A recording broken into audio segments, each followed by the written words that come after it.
trahis par leurs enfants pendant Noël. Il les conduisit au plus profond de la forêt, déchargea une tente légère, sourit et partit. À la tombée de la nuit, la neige recouvrit le sol, et la vérité attendait dans un panier de provisions. Une note. Pas de retour. Pas de pitié. Quelques jours plus tard, l'un d'eux gisait mourant au bord d'une route gelée. Ce qui se passa après qu'un étranger se fût arrêté changerait leur destin à jamais. Avant d'aller plus loin, nous serions ravis que vous appuyiez sur le bouton « S'abonner ». Votre soutien signifie tout pour nous et nous aide à vous apporter encore plus d'histoires puissantes. Maintenant, commençons. Signez simplement « Je m'occupe du reste ». C'est ce que dit le fils aîné, assez fort pour que l'agent immobilier l'entende, assez bas pour que ça ressemble à de l'attention. Le vieux couple se tenait dans son propre salon, manteau encore sur le dos, mains jointes comme à l'église. Le pouce de l'homme frottait le bord d'un dossier usé. Les doigts de la femme tremblaient alors qu'elle essayait d'empêcher le stylo de trembler. Dans le quartier, on les avait toujours appelés des saints. Non parce qu'ils prêchaient, mais parce qu'ils faisaient les choses difficiles, sans attendre d'applaudissements. Des années plus tôt, ils avaient ouvert leurs portes à des enfants que personne ne voulait.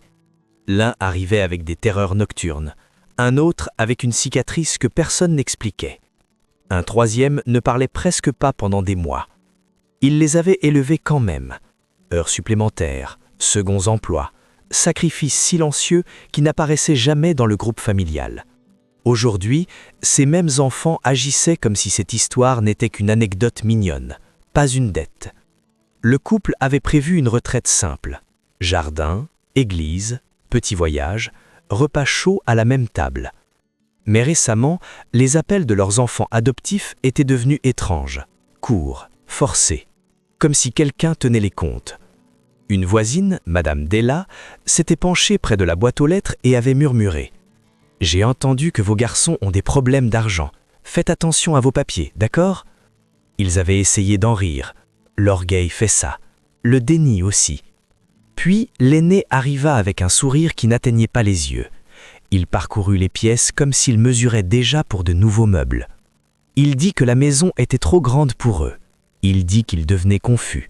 Il dit qu'un bon fils ne laissait pas ses parents vivre seuls. Il proposa un plan qui semblait responsable, voire aimant. Vendre la maison, venir habiter chez lui, le laisser tout gérer. Il les protégerait. Ils voulurent le croire. Ils avaient besoin de le croire. Alors, ils signèrent. La maison qu'ils avaient payée de leur dos et de leurs genoux devint des papiers sur un clipboard.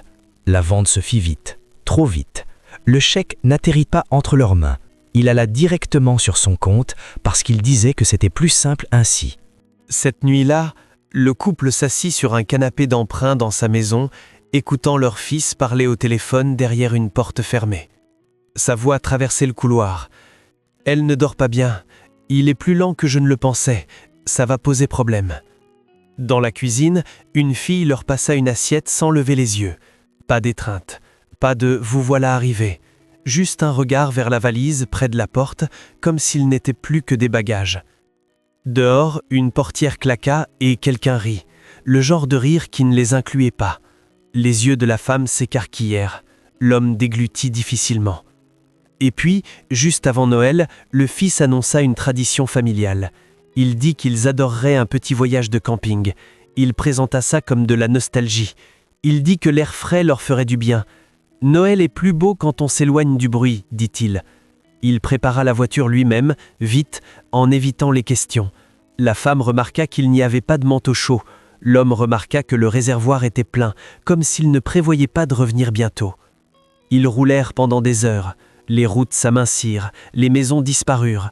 Le signal téléphonique tomba sans avertissement. La forêt se referma, sombre et serrée, branches ployées sous la neige précoce. Le fils fredonnait avec la radio, tapotait le volant, détendu d'une manière qui sonnait faux. Quand il s'arrêta enfin, il n'y avait ni camping, ni lumière, ni autre voiture, juste des arbres et le silence. Il déchargea une tente fine qui semblait faite pour un festival d'été. Un petit panier de provisions suivit, un pain, 2 conserves, une bouteille d'eau. Il le posa soigneusement, comme s'il accomplissait une tâche. L'homme demanda où étaient les chalets. Le fils sourit et dit qu'il serait de retour avant la nuit. La femme demanda pour le froid. Il dit que la météo semblait bonne. Il les serra vite dans ses bras. Trop vite. L'étreinte était vide, bras raides, yeux déjà tournés vers le siège conducteur. Puis il repartit, pneus crichant sur la glace, feu arrière s'estompant entre les arbres. Ils attendirent. D'abord, ils parlèrent à voix basse, se convainquant que c'était prévu. L'homme regarda sa montre. La femme frotta ses mains l'une contre l'autre, souffle embuant l'air. 1 heure passa, puis une autre. La neige commença à tomber, d'abord légère, puis régulière. Dans le panier, sous le pain, la femme trouva la note. Elle était écrite soigneusement, comme une liste de courses. Pas de colère, pas d'hésitation. Il disait qu'il ne pouvait plus continuer, qu'il vidait sa vie, qu'il méritait la paix. Il leur disait de ne pas le chercher. Il disait que survivre était désormais leur responsabilité. La femme s'assit lourdement. L'homme lut la note 2 fois, puis la plia lentement, comme si cela pouvait l'adoucir. Autour d'eux, la forêt absorba le son de tout ce qu'ils avaient perdu. La nuit vint vite. Le vent glissa entre les arbres et droit dans la tente. Le tissu claqua et trembla. La neige s'infiltra par les bords. La femme murmurait des prières. L'homme veillait, écoutant des pas qui ne vinrent jamais. Au matin, le pain était dur de froid. Les doigts brûlèrent, puis s'engourdirent. L'homme sortit et scruta les arbres, cherchant des traces, preuve que c'était une erreur. Il n'y avait rien, juste du blanc et le silence. Quand la femme commença à tousser, fort et profond, il sut que ce n'était pas un voyage, c'était un abandon, et la tempête ne faisait que commencer. La neige ne s'arrêta pas. Elle s'épaissit, écrasée par un ciel bas et lourd. La tente ploya sous le poids, tissu claquant à chaque rafale. L'homme resserra les piquets, même quand ses doigts ne lui obéissaient plus. Chaque fois qu'il rentrait, la femme semblait plus petite. Ils mangèrent peu, non par choix, mais parce que la peur vole d'abord l'appétit. La toux de la femme s'approfondit, devint humide, traînant dans sa poitrine. Elle essaya de se redresser, échoua. Sa tête bascula en avant.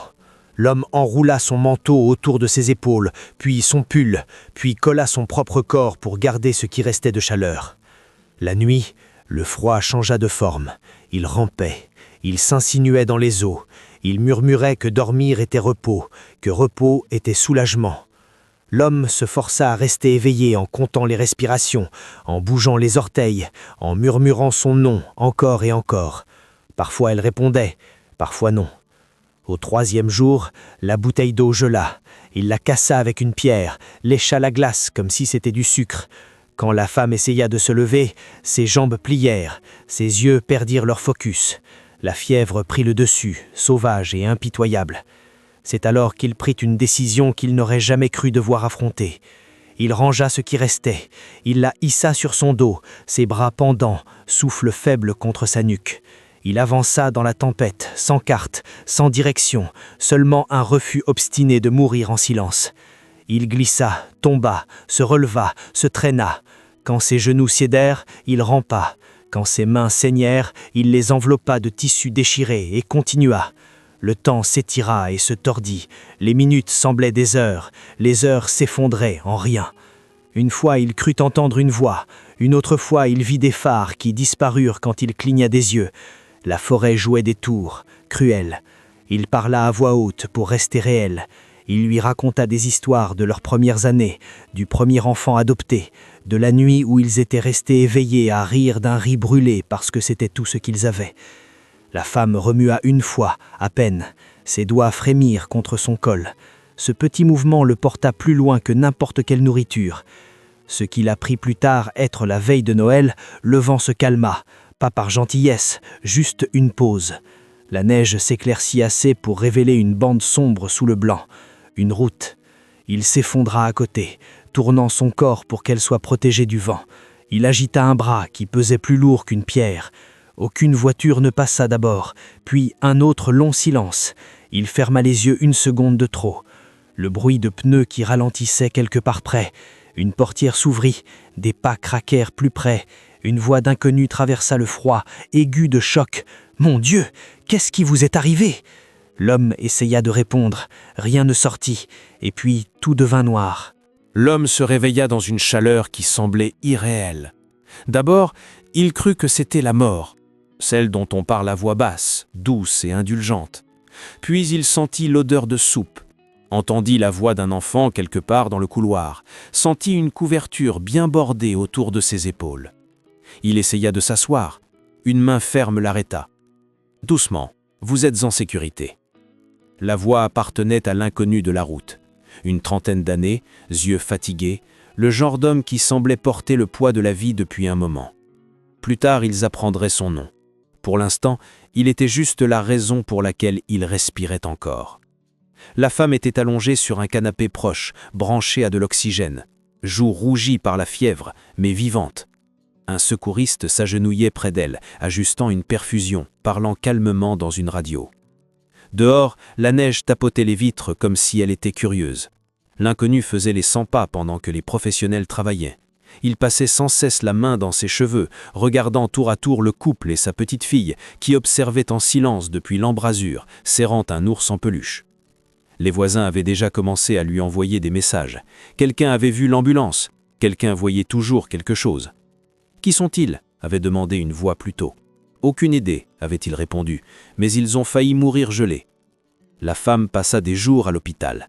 Pneumonie, hypothermie sévère. Les médecins secouèrent la tête, disant que la survie était improbable, puis changèrent de ton quand elle rouvrit les yeux. L'homme dormit dans un fauteuil, refusant de partir, s'assoupissant au milieu d'une phrase, se réveillant en sursaut à chaque passage d'infirmière. L'inconnu venait tous les jours, apportait de la soupe, des livres. Sa fille, qui agitait timidement la main et murmurait « bonjour », comme si elle craignait de briser quelque chose de fragile. Quand la femme sortit enfin, il insista pour qu'il rentre avec lui. « Juste pour un moment », dit-il, « pas de pression, pas de papier. » Les Sam hésita, l'orgueil flamba, puis s'éteignit. L'orgueil avait failli les tuer.